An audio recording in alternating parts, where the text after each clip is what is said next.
Hey guys, Coach Phillips here for another summer send-off, and today's mission, today's plight is the Presidential Fitness Challenge.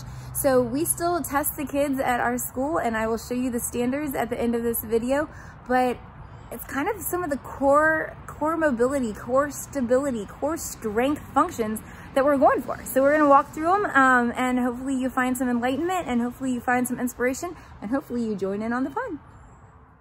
Here's our score sheet just so we can keep track of how well we progress over the course of the summer.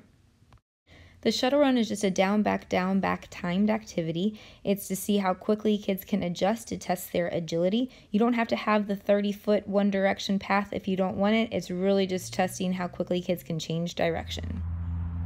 We do sit-ups for the presidential fitness testing, and there are some guidelines that we follow. We have somebody else holding your feet. My people are still sleeping and at work, so I'm gonna give you some variations. The idea is to see how many sit-ups you can do in 1 minute. So have a timer there. I'm gonna put my feet up against a wall, which kind of holds my feet down a little bit more. You can also put it underneath a couch, underneath a bed, or put some weights on top of it if you want. But we say that you crisscross your hands up here at your shoulders. You can bunch up your shirt if you want to, and you just go down and up, down and up. And you gotta come all the way up, kind of past your knees. Pull-ups, pretty straightforward. If you have a bar, you can just go up and down. If you can't get all the way up and down, you can just hang. That also helps. Or you can just have that chin above your bar. Or I've got my total gym and it pulls me up and down. Now, if you don't have any of those things, you can also use nature. Grab a tree, do a pull-up. Back when I was in school, for the strength component, you could only do pull-ups. I only got to half of a pull-up, but now you can do push-ups instead. So you get to choose which one you want to do. Pull-ups, that's a whole other story. But push-ups, we have push-up testers at school to see how far down you have to go and all that kind of stuff. Most people don't have those at home, and that's fine. The idea for a push-up, I always tell myself and my students to train further than you think you have to go. So you go all the way down to the ground and all the way up. So I'm touching my chest and my nose to the ground when I go down. Now, if that's a little daunting for you, drop one knee. Do the same thing. Drop 2 knees. If that's still hard, do the same thing. If that's even still too hard, and that is fine, we have students that's still challenging. Come all the way down and all the way up. All the way down and all the way up. The idea is to train your body for that full range of motion. Coming here and just doing this, that doesn't help anything. I'd rather you put your knees down, come all the way down and up, because that changes that whole range of motion that you're going for. Okay, so what the idea is to see how many push-ups you can do in a row without stopping. So just up and down, up and down. So see how many you can do here, up on your toes. When that gets hard, drop down one knee and keep going. When that gets hard, drop down the other knee and keep going. And just record your score. See if you can get better and better with the more practice that you do. For many students, the Sitton Reach is the most ominous task of all of the presidential fitness testing activities. So I'm going to give you some tips on just how to train yourself for it. So what you do, find a wall, again, put your feet flat up against the wall.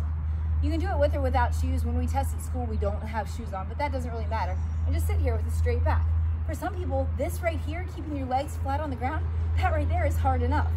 But just doing this 30 seconds, a minute a day, will train your muscles to be a little bit longer. So just be here, and then just to see where you can go with keeping your knees straight, just see how far you can touch. Maybe all you can do is here, and that's great. Just keep coming back and training, practicing for it, and then maybe you can get a little bit further, and maybe you can get a little bit further, and maybe you can get a little bit further, okay? So the idea is to see how flexible these hamstrings are with this training. So just keep coming back, see if you can get a little bit further as you go. You can kind of record how far you get on your own body and see if you can get better. Now, I'm clearly not going to take you on a mile run with me, but a mile run is a definite quantifiable thing that you can test to see if you're getting better and better. So go for a mile run, clock it out on your car, come back, see what your time was, do it again, see if you can get a little bit faster and a little bit faster. So although these 5 areas of fitness don't tell us how great a basketball shooter somebody is or how wonderful a punt returner is out on the football field, they do help us kind of get a baseline for physical fitness. So the mile tells us how great somebody's heart and lungs can work together to provide oxygen and blood during long cardiovascular events.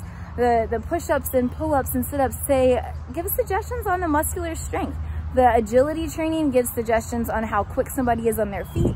And also with the flexibility, it's super important to be able to bend and to be limber and all that kind of stuff. So they don't dictate how great of an athlete somebody can be, but they do help us assess some areas of weakness or some areas of strength that different athletes have.